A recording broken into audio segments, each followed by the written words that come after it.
আজকে বাংলাদেশের এক কুখ্যাত বেঈমান, বলবো তার নাম হলো আমির হামজা। আজকে বিকাল বেলা আমি এক ওয়াজ শুনেছি।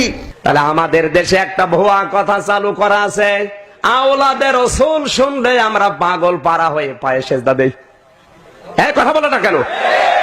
আওলাদের রাসূল হলেই পাগল হওয়া যাবে না, কারণ আওলাদের রাসূল তো দুইটাই, হোসাইন আওলাদের রাসূল, আবু লাহাব আওলাদের রাসূল। হোসাইন আওলাদের রাসূল, আবু লাহাব আওলাদের রাসূল। হোসাইন আওলাদের রাসূল, আবু লাহাব আওলাদের রাসূল। এই কথা বলছেন না কেন?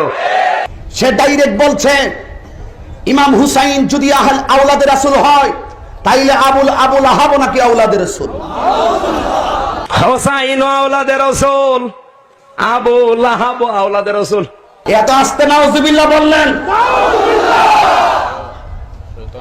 যেখানে ইমাম হুসাইন, ইমাম হাসান, মা ফাতিমা, হযরত মাওলা আলীকে স্পেশাল আমার নবী চাদরের ভিতরে ঢুকাইয়া বলছে এরা হইল আমার আওলাদ, এরা হইল আমার আহলে বায়াত, এদের থেকে আমার বংশ, আমার আওলাদের রাসূলের, আমি রাসূলের বংশ কিয়ামত পর্যন্ত থাকবে।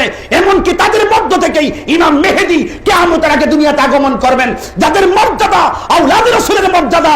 রাসূল স্পেশাল বলেছেন সে ওই মর্যাদাকে ওভারটেক করে আওলাদের রাসূল হিসাবে আবু লাহাবকে যে প্রতিষ্ঠিত করতে চায়, নিঃসন্দেহে আমিরে হামজা সেই আবু লাহাবের দালাল, আমিরে হামজা সেই আবু লাহাবের দালাল। আমিরে হাম আর যাব না, আর সামনে যাব না।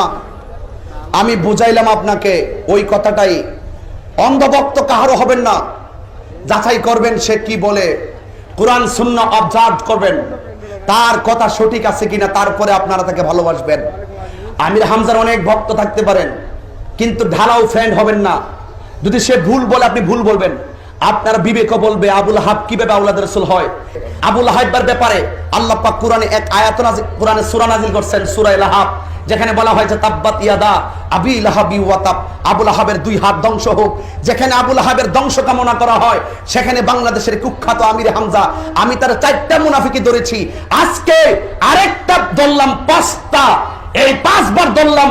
সে যদি প্রমাণ করতে পারে আবু লাহাব কোন ক্রমে রাসূলুল্লাহর প্রেমিক, ইমাম হুসাইন আর আবু লাহাবের সম্মান এক, যদি এটা প্রমাণ করতে পারে, এই বাংলাদেশের ওয়াজ আমি বন্ধ করে দিব, বাংলাদেশের ওয়াজ আমি বন্ধ করে দিব, বাংলাদেশের ওয়াজ আমি বন্ধ করে দিব। আমি তাকে আবারও চ্যালেঞ্জ করলাম, আমির হামজা, খাইতে খাইতে পেট আসে, বলতে বলতে মুখ আসে।